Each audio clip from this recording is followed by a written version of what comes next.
మీ car EMI కట్టలేకపోతున్నారా? మీ car EMI మేము కడతాం. ఈ నెంబర్కి కాల్ చేయండి. మాది ఒక చిన్న మధ్యతరగం ఫ్యామిలీ. ఆ, తండ్రి ఉన్నా లేనట్టు ఆయన ఏం పెద్ద పట్టించుకోడు. ఆ. ఓకే. అలా కష్టపడి 10th పాస్ అయింది. ఒకతే అమ్మాయి ఊర్లో అమ్మా? వాళ్ళ ఒకటే అమ్మాయి సార్. అర్థమైంది. ఆ, నవ్య పేరు, పాప పేరు. Okay okay. మా చుట్టుపక్కల వాళ్ళందరూ వచ్చి మీ పాప బాగా చదువుతుంది, ఫస్ట్ క్లాస్ వచ్చింది అని అన్నారు 10th పాస్ అయినప్పుడు. అట్లనే ఇంటర్ డిగ్రీకి అట్లనే బాగా పాస్ అయింది సార్. ఇట్లా హైదరాబాద్ లో తమ్ముడు ఉంటాడు, తమ్ముడి దగ్గర ఉంచుదాం.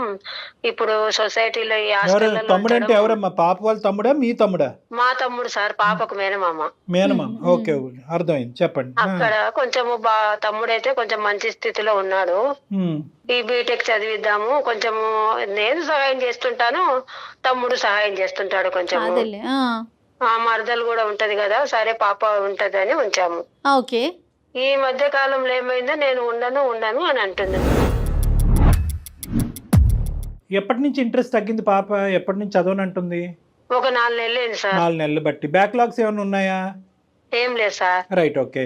ఇప్పుడు ఆర్థికంగా ఎవరు ఇప్పుడు పాప ఎడ్యుకేషన్ ని సపోర్ట్ చేస్తున్నారు? మీరు కొంతవరకు, నేను మిగతాది కొంచెం చేస్తున్నాను, వాళ్ళ మిగతాది మామయ్య. తమ్ముడు చూసుకుంటున్నాడు తమ్ముడు సార్. ఎంతకాలం బట్టి ఎడ్యుకేషనల్ సపోర్ట్ ఇస్తున్నారు అతను? ఈ మధ్య సార్ బీటెక్ లో చేపించినప్పటి బీటెక్ లో నుంచి చేర్చాక అంతవరకు మాత్రం మీరే అంతా చూసుకున్నారు. మేమే ఉన్న దాంట్లో పాపను బాగా చదివించుకొని తమ్ముడికి ఏమైనా చేసుకుంటున్నాను. అలవాట్లు అలాంటివి ఏమైనా ఉన్నాయమ్మా? నాకు తెలిసి చిన్నప్పటి నుంచి చూస్తున్నా కదా సార్, నా ఏం లేదు సార్, మంచోడు మా తమ్ముడు. తమ్ముడు ఇప్పుడు పాపని వాళ్ళ ఇంట్లో పెట్టుకోవటం, లేదంటే మీ మీ మరదలు అవుతుందా ఆవిడ? మరదలకి ఆవిడకి కూడా ఇంట్రెస్టేనా పాపను అక్కడ పెట్టుకుని చదివించుకోవటం? చెప్పేసి వచ్చాను సార్, ఇది ఉంచుకుంటాము అంటే అని చెప్పారు. మీరు చెప్పటం కాదండి అమ్మా సునీతమ్మ, మీరు చెప్పటం కాదు. ఆవిడ ఎలాంటి ఆవిడ పాపని ఎలా చూసుకుంటోంది, అలాంటి విషయాల్లో ఏమన్నా మీ పాప ఏమన్నా ఇబ్బంది పడుతోందా అనేది. ఆమె ఏదో మామూలుగా అప్పుడప్పుడు ఎక్కువ పుట్టింటికి పోతుంటది మేడం, అదేందో మరి నాకు సరిగ్గా అర్థం కావటం లేదు. పుట్టింటి పోతాడు. సరే, వాళ్ళకి పిల్లలు ఉన్నారా? లేరు మేడం. ఓకే. అంటే ఈ మధ్య కాలంలో పెళ్లి అయిందమ్మా? ఈ మధ్య కాలంలోనే పెళ్ళైంది సో సార్. పాప ఏమంటదమ్మా? అసలు చదువు వద్దు, చదువు మీద ఇంట్రెస్ట్ లేదంటదా, లేదంటే మేనమామ దగ్గర ఉండి చదవనంటదా, హాస్టల్లో కూడా ఉన్న చదవనంటదా, ఏమంటది పాప? ఇక్కడ వద్దు, హాస్టల్ అయితే చదువుకుంటాను, లేదంటే నేను చిన్న ఉద్యోగమైనా 5,000 గాని 10,000 గాని ఉద్యోగం చేసుకొని బతుకుతాను, నేను ఉండను అని చెప్పేస్తుంది. 4 నెలల నుంచి కాలేజీకే మానేసింది. సరే, తను ఇప్పుడు అక్కడ ఉండనంటోంది, మరి హాస్టల్లోకి షిఫ్ట్ చేస్తే చదువు కొనసాగిద్ది కదా, మరి మీరెందుకు కాదంటున్నారు? భయం అయింది కదా మేడం, ఇప్పుడు అందరు ఫ్రెండ్స్ కలిసేది, ఆ బయటికి వెళ్ళిపోతున్నారు, అట్లా అని ఇట్లా అని తిరుగుతున్నారు. ఇప్పుడు అక్కడ ఇట్లా జరుగుతున్నాయి ఘోరాలు, అమ్మాయిల మీద కానీ కాదమ్మా, నాకు మీ భాష అర్థం అవుతుంది, మీ మాట, మీ భావము. కానీ నేను అనేది ఏంటంటే అసలుకే మోసం అయింది కదా ఇప్పుడు హాస్టల్, ఇల్లు, అకామిడేషన్, రూమ్ పెట్టడానికి లేదు కదా సార్. అదే తమ్ముడు చూసుకుంటాడు, కొంచెం నేను చూసుకుంటాను, అడ్జస్ట్ పరంగా ఏదో ఫైనాన్సెస్ కూడా ఒకటి. ఇక్కడ ఇంపార్టెంట్. అది కాదు సునీతమ్మ, తమ్ముడు ఏమంటాడు? తమ్ముడితో మాట్లాడారా? పాప ఇట్లా అంటోంది ఏంటిరా అనేసి మీ తమ్ముడిని అడిగారా? ఎందుకు లెక్క ఉంటదిలే, అట్లేం లేదు, నేను చెప్తాలే అన్నట్లు అంటాడు. పాప మీకు ఏమన్నా తూచాగా అన్న కొద్ది కారణం ఏమన్నా చెప్పిందమ్మా? అంటే ఏదో చెప్పడానికి అది ఇదే అని అంటది, నాకైతే అర్థం కాలేదు. ఏంటి అది ఇది? మామయ్య వాళ్ళ దగ్గర ఉండాలంటే మా తమ్ముడికి ఏమి ఎందుకు ఉండవు, మంచోడు వాడు, అది ఇది, తండ్రి మేనమామ అంటే తండ్రితో సమానము, ఉండాలి నువ్వు, తండ్రి మంచోడు కాదు కదా, మన పరిస్థితులు ఇట్లా ఉన్నాయి, నువ్వు సర్దుకోకపోతే ఎట్లా, జాబ్ చేసుకుంటా అంటావు, బీటెక్ చదివించి నేను ఎంతో అన్ని దానిలో ఫస్ట్ వస్తావు కదా, నువ్వు ఇలా చేస్తే ఎట్లా అని నేనే చెప్తున్నాను సార్. అదేలేండి, ఒక తల్లిగా మీరు సముదాయించవలసిన పద్ధతిలో సముదాయిస్తున్నారు, కానీ ఆ అమ్మాయి లోపల ఉండే సంఘర్షణ ఏంటనేది మీకు అర్థం కావట్లేదు. నాకు బయటగా నాకు తెలియదు సార్ ఏం జరుగుతుందో. ఇప్పుడు ఏంటంటే మరి అమ్మాయికి ఎందుకు వద్దంటుందో బహుశా అమ్మాయి తెలియట్లేదు. పరిస్థితి మింగలేక కక్కలేక ఉన్నట్టుంది. ఎవరన్నా ఫ్రెండ్స్ ఏమన్నా చెప్తున్నారా, ఏమన్నా ఉందా అంటే అట్లా కూడా కాదు, అమ్మాయి నాకు తెలిసినంత వరకు. మీరు జాగ్రత్తగా ఆలోచించవలసింది ఏంటంటే, ఇప్పటి వరకు కన్నబిడ్డని ఈ స్థాయి వరకు తీసుకొచ్చారు. దానికి తోడుగా ఏంటంటే ఆ అమ్మాయి ఎప్పుడు కూడా మీకు ఎటువంటి ఛాలెంజ్ క్రియేట్ చేయలేదు, కష్టం క్రియేట్ చేయలేదు. మీరు పెట్టినటువంటి ఖర్చు ప్రతి రూపాయి సార్థకం చేసుకునే విధంగా ఆ అమ్మాయి ఇక్కడి వరకు సక్సెస్ఫుల్గా వచ్చింది. ఇప్పుడు ఎలా వచ్చిందంటే పరిస్థితి, ఫైనాన్సెస్ వర్సెస్ చదివే మానేయటం. అంటే ఎంతవరకు మీరు చేసినటువంటి కష్టం అంతా బూడిదపాలు అయినట్టు. దానికి బదులు ఏంటంటే ఏ అప్పో సప్పో చేసి హాస్టల్లో ఉంచి చదివించడం. సరే, ఇవన్నీ వేరే విషయాలు. ఫస్ట్ ఆ అమ్మాయి మీకు చెప్పుకోలేనటువంటి కారణం ఏంటి, ఆ అమ్మాయి కలిగినటువంటి అంత బాధ ఏంటి, ఏకంగా చదువుకే గుడ్ బై చెప్పే పరిస్థితి ఎందుకు వచ్చింది అనేది మనం ప్రధానంగా కనుక్కోవాలి. ఓసారి మాట్లాడదాం. పాపకి మీరు లైన్ కలపగలుగుతారా? మీరు మాట్లాడుతున్న వ్యక్తి మీ కాల్ ను హోల్డ్ లో ఉంచారు, దయచేసి లైన్ లో వేచి ఉండండి. హలో హలో నవ్య, ఎక్కడున్నావు? నేను బయట ఉన్నామ్మా. ఎట్లా చదువుకుంటున్నావు, ఎట్లా ఉన్నావు ఇప్పుడు? నేను ఎట్లా అంటే ఏదో అలా చేస్తున్నాను. ఎట్లా చదువుతున్నాను అట్లా అంటే చేస్తే ఎట్లమ్మా? ఇంత సేపు చదువుకొని ఇంత కష్టపడి నేను ఇంత పైకి తీసుకొని వచ్చి బీటెక్ వరకు తీసుకొస్తే అట్లా చదువుకుంటున్నా ఇట్లా ఉన్నా అంటావు ఏంటి అసలు? లేదమ్మా, నువ్వు చదువుకోకపోతే ఎట్లమ్మా? మన ప్రాబ్లమ్స్ తీరేది ఎట్లా? మన మధ్యతరగతి బతుకులం మనము. ఏదో ఆసరా అవుతామని కదా చదువు నేను గురించి కష్టపడి. మాట్లాడొద్దమ్మా అసలు ప్లీజ్. నాకు అసలు చదువు గురించి అసలు ఆ ట్రాఫిక్ ఎత్తుతు నువ్వు. ఏదో నేను అదేంటి అట్లా అంటున్నావు నవ్య? నేను ఏదో బ్రతుకుతాను, ఎక్కడో ఉంటాను, ఏదో చేస్తాను. అక్కడ ఇక్కడ తీసుకొచ్చిన డబ్బులు అప్పులు ఎట్లా కట్టుకోవాలి? లేదు, నేను ఇంతవరకు చదవాలి, అది చాలు. నేను ఏదో చిన్న ఉద్యోగం చేసుకొని ఏదో ఒకటి చేసుకొని చేస్తే గానీ చిన్న ఉద్యోగం చేసుకుని బీటెక్ వరకు కష్టపడి సంపాదించడం ఎందుకు? ఎందుకు మా అమ్మ వాళ్ళ ఇంట్లో ఉండనని అంటున్నావు, హాస్టల్లో ఉంటానంటావు, లేదంటే ఉద్యోగం చేసుకుంటా అంటావు, చదువు మానేస్తా అంటావు, ఏవేవో కారణాలు చెప్తున్నావు ఈ మధ్య 4 నెలల నుంచి. అసలు మా అమ్మ వాళ్ళ పేరు నా దగ్గర ఎత్తొద్దమ్మా. అసలు మా వాళ్ళ ఇల్లు కానీ వాళ్ళ ఇంటి పేరు కానీ నాకు అసలు ఎత్తొద్దమ్మా ప్లీజ్. అట్లా ఎట్లా చదువుకోకపోతే ఎట్లా నువ్వు? లేదమ్మా, నేను కావాలి, నేను హాస్టల్ అయినా ఉంటా. నేను అసలు మా అమ్మ వాళ్ళ ఇంటికాడ ఉండాలి అంటే నేను ఉండలేనమ్మా. నేను ఒక పరిష్కారం ఆలోచించాను, చెప్పనా? ఏంటమ్మా? కళ్యాణ్ సార్ గారు, జయ మేడం సుమన్ టీవీకి అందమైన జీవిత ప్రోగ్రామ్ కు మాట్లాడి మనం ఏదో ఒక పరిష్కారం చేసుకుందాము వచ్చాను నేను. మాట్లాడతావా? నా ప్రాబ్లం కి ఎవరు పరిష్కారం చేయలేరమ్మా. దానికి ఎవరు సొల్యూషన్ చేస్తారు వాళ్ళు చేస్తారు, చాలా మందికి చేశారు వాళ్ళు. అమ్మ నవ్య, నేను ఇస్తాను, నువ్వు మాట్లాడు. అమ్మ తల్లి నవ్య, ఒక్క నిమిషం అమ్మ. సార్ నమస్తే సార్. నమస్తే అమ్మ. నమస్తే అమ్మా. నమస్తే. చేస్తావా చేయలేమా అనేది తర్వాత విషయం అమ్మా. ఇప్పటి వరకు ఒక 6వ తరగతో లేదంటే 5వ తరగతో 3వ తరగతి పిల్లలు స్కూల్కి వెళ్తూ సడన్ గా స్కూల్ మానేస్తే బంగారు తల్లి స్కూల్కి వెళ్ళమ్మా, బ్యాగ్ వేసుకోమ్మా, బట్టలు మార్చుకోమ్మా అని చెప్పే పరిస్థితి ఎందుకు వస్తుందమ్మా? ఇంకా 1 year లో బీటెక్ అయిపోద్ది కదా. అదే కదా. చాలా ప్రాబ్లం ఫేస్ చేశాను సార్. నాకు ప్లీజ్ సార్, నాకు అసలు చదువు గురించి అసలు నాకు ఎత్తొద్దు సార్ ప్లీజ్. అమ్మా నా ఉద్దేశం బట్టి తెలివైనటువంటి ఆడపిల్లలు, నీలాంటి ఆడపిల్లలు, తెలివైనటువంటి అబ్బాయిలు ఇక్కడి వరకు ప్రయాణం కొనసాగించిన తర్వాత ఎన్ని అవరోధాలు వచ్చినా కూడా దాటేయాలమ్మా. ప్రతి సమస్యకి పరిష్కారం ఉంటుంది. చదువుల తల్లిని మాత్రం దయచేసి దూరం పెట్టు. కాదమ్మా, కాదు. సమస్య ఏంటి చెప్పమ్మా? నేను అసలు ఫేస్ చేయలేకపోతున్నాను సార్. నేను మా అమ్మకి చెప్పునా కాదు నాన్న కూడా అర్థం చేసుకోలేదు సార్. ఎవరిది అసలు అట్లా కాదమ్మా. నవ్య నీకు మేమున్నాము. నువ్వు కాలేజీలో ఏమైనా ఇబ్బంది పడుతున్నావా, ఫ్రెండ్స్తో ఏమైనా ఇబ్బంది పడుతున్నావా, లేకపోతే చదవటానికి నువ్వు ఎక్కువ స్ట్రెస్ తీసుకోలేకపోతున్నావా, హెల్త్ ఇష్యూ ఏదన్నా ఉందా? లేదు మేడం, నాకు చదువు అంటే చాలా ఇష్టం మేడం. బాగుంది.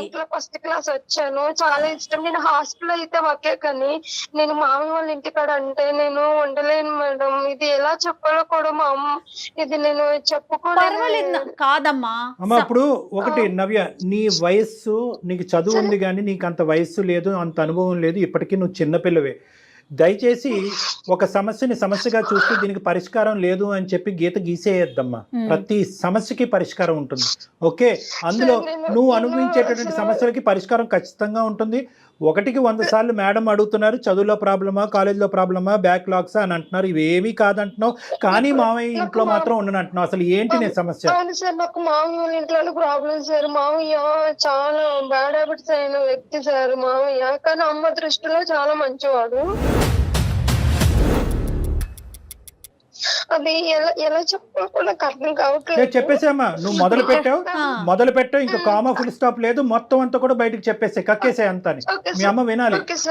చెప్పు. అమ్మ నవ్య, ఏదమ్మా మామయ్య గురించి మాట్లాడుతున్నావు? చెప్తుంటే ఇలా మామయ్య కోసం ఎప్పుడు కూడా తన తమ్ముడు మంచివాడు అనుకుంటుంది సార్ నన్ను. అందుకే నేను అసలు ఎక్కడ ఫేస్ చేయలేకపోతున్నాను, చెప్పుకోలేకపోతున్నాను. మేడం సునీత గారు, ఎక్కడ కూడా ఆ అమ్మాయి కడుపులో ఉండేటటువంటి బాధ ఇన్ని సంవత్సరాల తర్వాత బయటకు కక్కేటటువంటి ప్రయత్నం చేస్తుంది. మీ తమ్ముడు అంటే మీకు ఎంత మంచి అభిప్రాయం ఉన్నా కూడా ఈ రోజు గుండెల మీద చేసుకుని వినవలసినటువంటి పరిస్థితి వచ్చింది. చెప్పుకోలేకపోతున్నాను. తెలియదు కాబట్టి వినాలి. మంచివాడు, కానీ తను చెప్పుకోవాలని చాలా సార్లు ట్రై చేశాను సార్, చెప్పాలనుకున్నా కానీ నేను చెప్పను సార్. తను అర్థం చేసుకోవద్దు సార్. తన తమ్ముడు మంచివాడు అనుకుంటది సార్. మేము ఉన్నాం నాన్న, మేము నీతో పాటు ఉన్నాం. నువ్వు దయచేసి మొత్తం అంతా కూడా A to Z మొత్తం అన్ని చెప్పమ్మా. Okay sir. ఏమైందంటే సార్ ఇంట్లో ఉంటారు. ఇంట్లో ఉన్నప్పుడు నేను స్నానానికి వెళ్ళినప్పుడు కూడా సార్ వాష్రూమ్ దగ్గరకు వచ్చి తొంగి చూస్తారు సార్. ఏంటి మామయ్య ఇలా చూస్తున్నారు అంటే ఏం లేదమ్మా ఊరికే వచ్చాను అంటారు సార్. నేను బెడ్రూమ్ లో పడుకున్నప్పుడు కూడా చాలా నా పట్ల అసభ్యంగా ప్రవర్తించారు సార్ చాలా సార్లు. మళ్ళీ ఇంకో విషయం ఏంటంటే నేను ఇంట్లో ఉన్నప్పుడు కూడా నన్ను వెనకాల నుంచి నన్ను వాటేసుకోవడం కౌగిలించుకోవడం అసభ్యంగా ప్రవర్తించేవారు సార్ మా మామయ్య.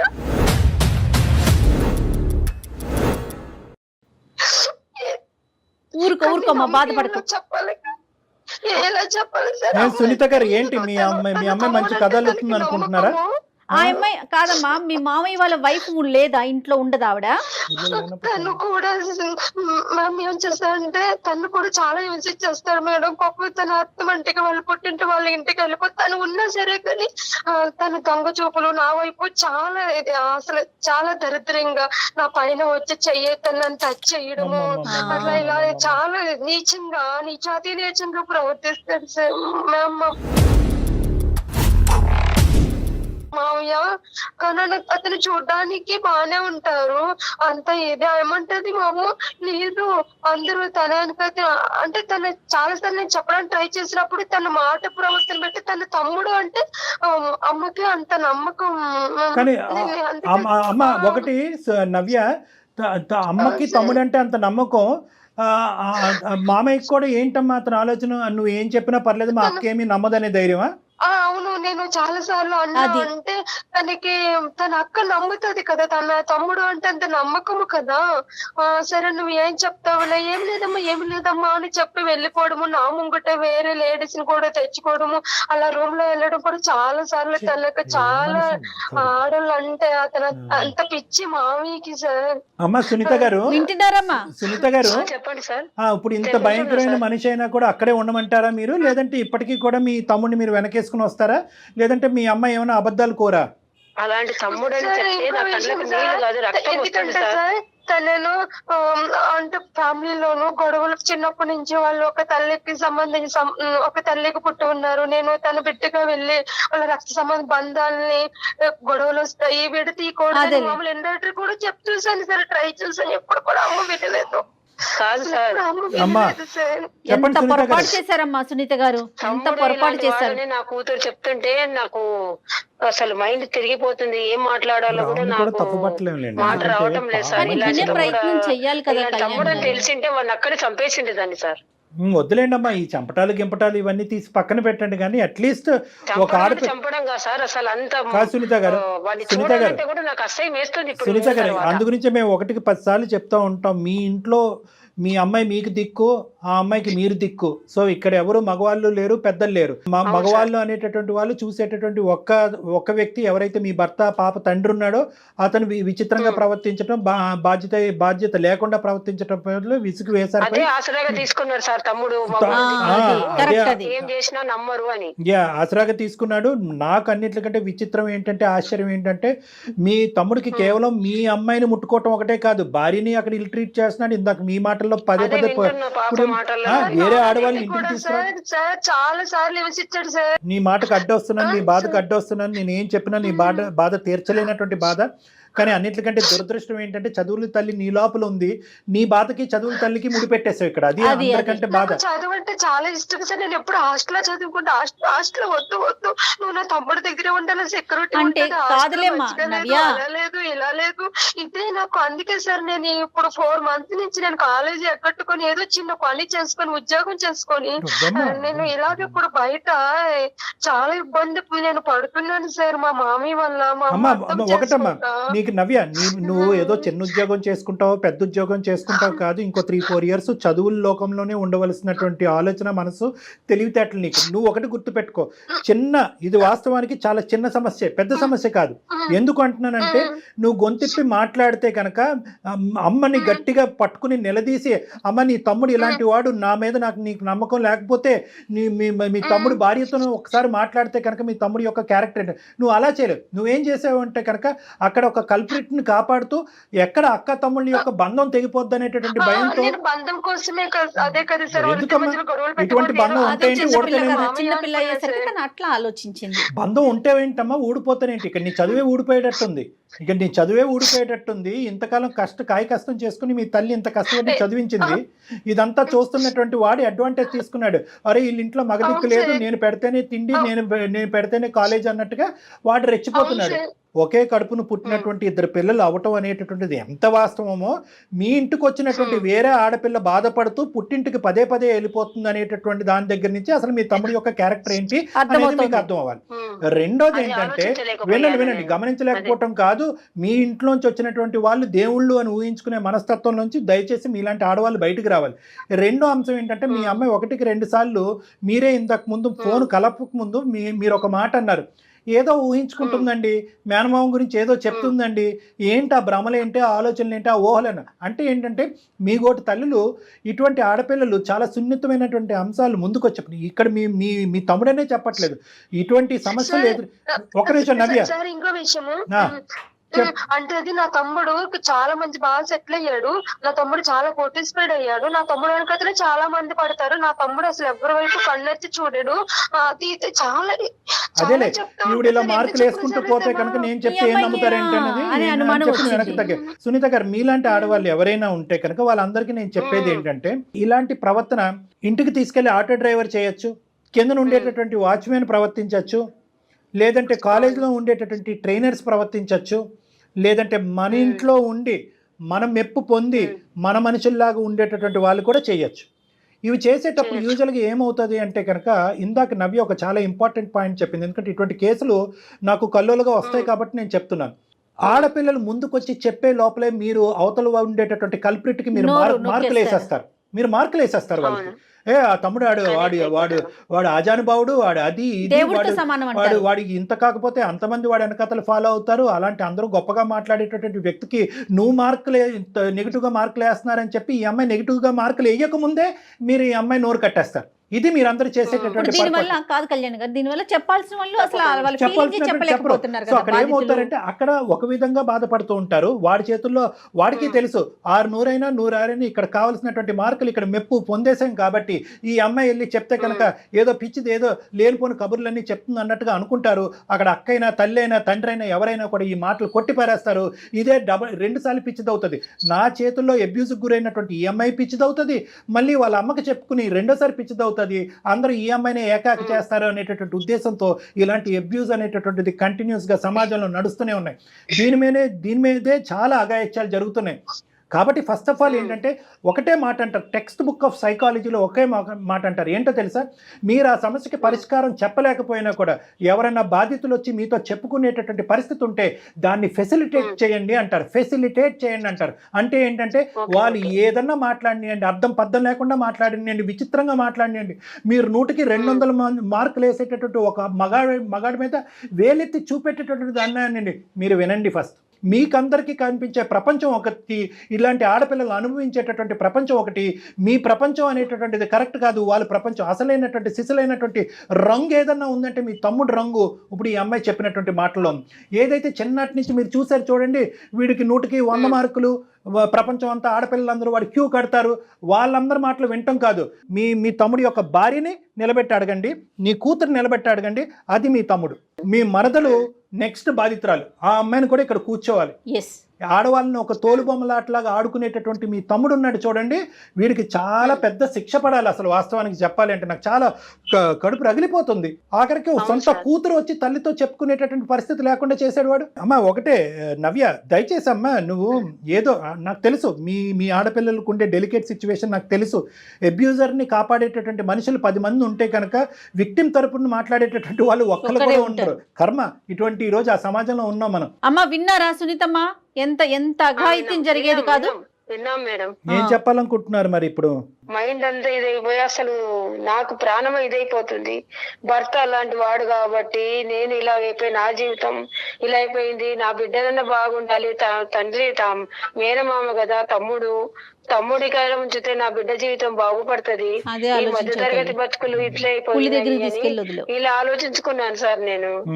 అదేలేండి, పెన్నం మంచి కోయిలో తమ్ముడి వల్లనే పడినట్టు. ఇలాంటి బాగా వస్తుందని నేను కళ్ళలో కూడా ఊహించుకోలేదు నా తమ్ముడు ఇలాంటి వాడని చెప్పేసి. ఫస్ట్ ఆఫ్ ఆల్ ఏంటంటే ఒక తల్లిగా మీ బాధ కూడా నాకు ఇది ఏంటంటే, మీరు ఒక హాస్టల్లో పెట్టామంటే హాస్టల్లో పిల్లల యొక్క సంరక్షణ లేదండి, వాళ్ళు బయటకు పోతారు, మగవాళ్ళు వాళ్ళతో విచిత్రంగా ప్రవర్తిస్తారు అనేటటువంటి మీరు ఈరోజు పులిబోన్లోకి తోశారు మీ అమ్మాయిని.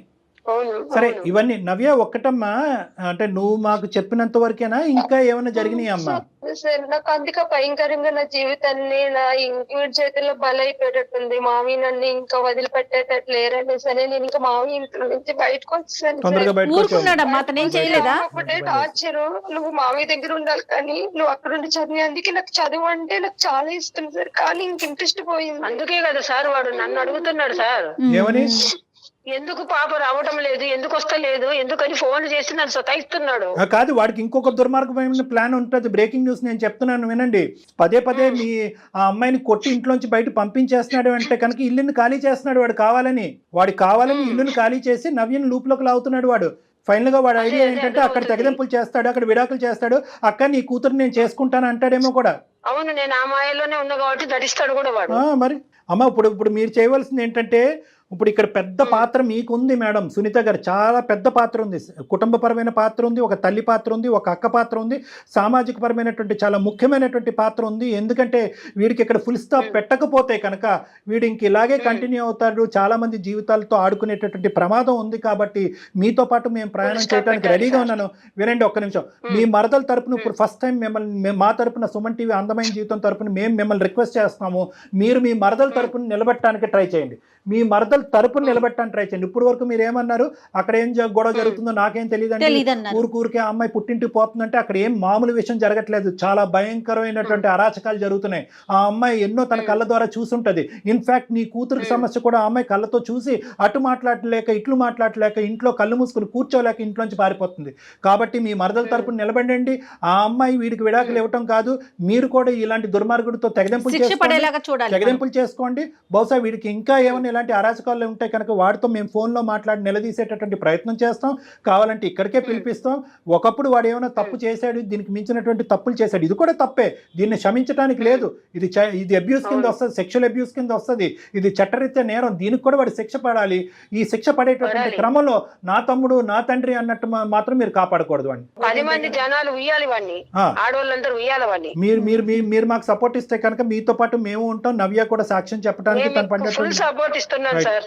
అయితే ఈ సందర్భంగా ఇంకొక విషయం తల్లి సునీతమ్మ, ఇప్పుడు పాప అక్కడ ఉండనంటుంది కాబట్టి, హాస్టల్లో ఉంటానంటుంది కాబట్టి, ఏమా మీరు ఎంతవరకు సపోర్ట్ చేయగలరో మీరు అంతవరకు చేయండి. మిగతా సహాయం సుమన్ టీవీ తరపున మేము ఉంటాము. ఏమా సో పాపని అమ్మా నవ్య నీ చదువు అసలు ఆగిపోవటానికే వీళ్ళే తల్లి.